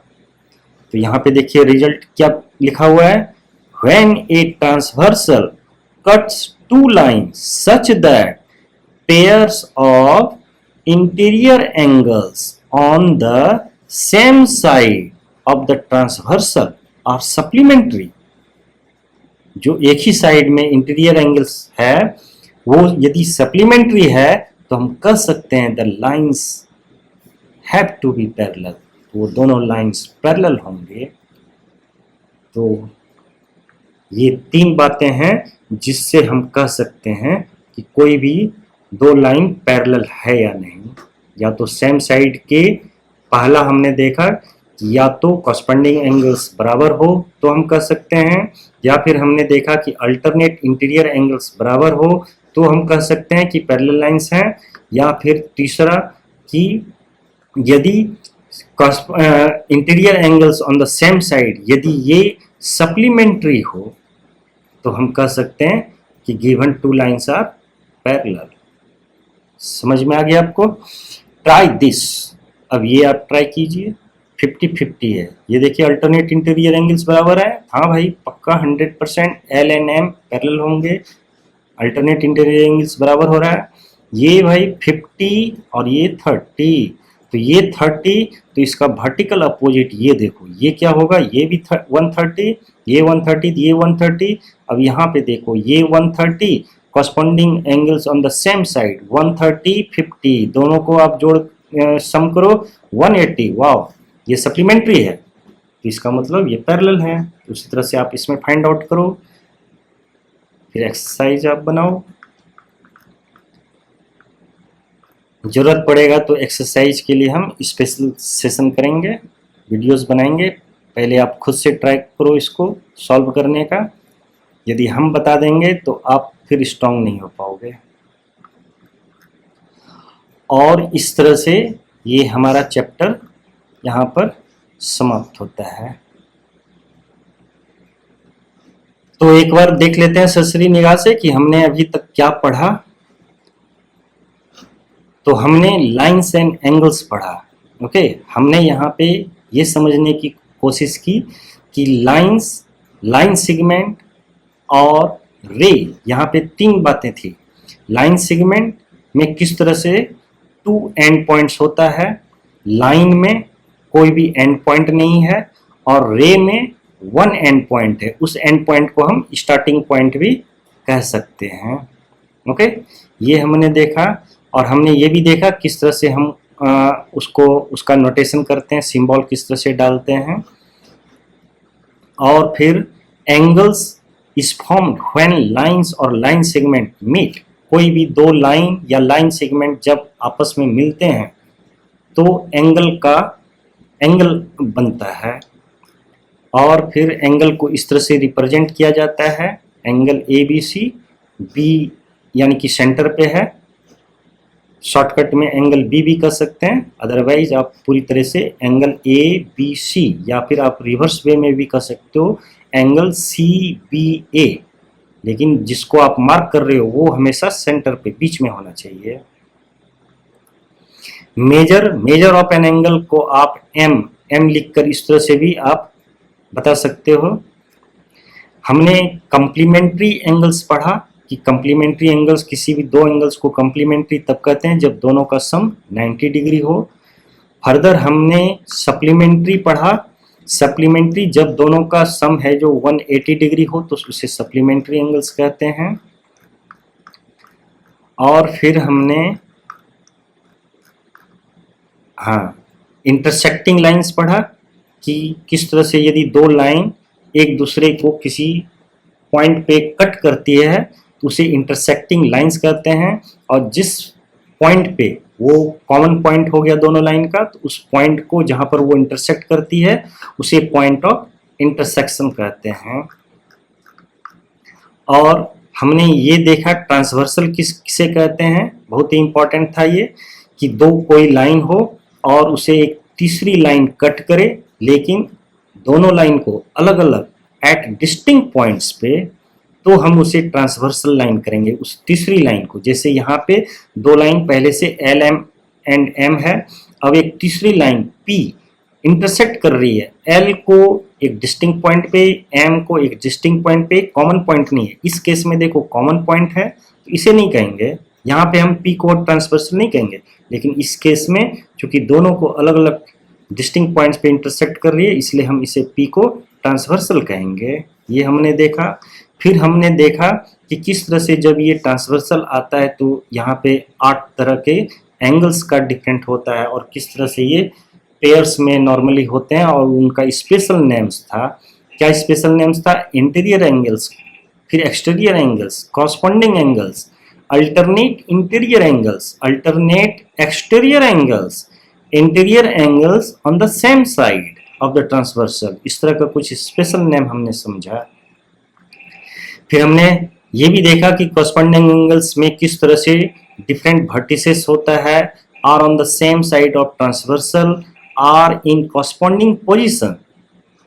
और अल्टरनेट इंटीरियर एंगल्स में हमने पढ़ा हैव डिफरेंट वर्टिसेस, ठीक है, are on the opposite sides of transversal, lies between the two lines, दोनों लाइन के बीच में, यानी कि अंदर की तरफ इंटीरियर साइड में है। अब इसी चीज को हमने उस केस के लिए भी पढ़ा जब पैरेलल लाइंस को कोई ट्रांसवर्सल कट करे। तो हमने बेसिकली यहाँ पे तीन तरह की प्रॉपर्टी हमने यहाँ पे देखा कि कॉरस्पॉन्डिंग एंगल्स इस केस में जब पैरेलल लाइंस को कोई ट्रांसवर्सल कट करता है तो कॉरस्पॉन्डिंग एंगल्स बराबर होते हैं। और हमने ये भी देखा कि अल्टरनेट इंटीरियर एंगल्स बराबर होते हैं। और फिर हमने ये भी देखा कि interior angles on the same side ये सप्लीमेंट्री होते हैं।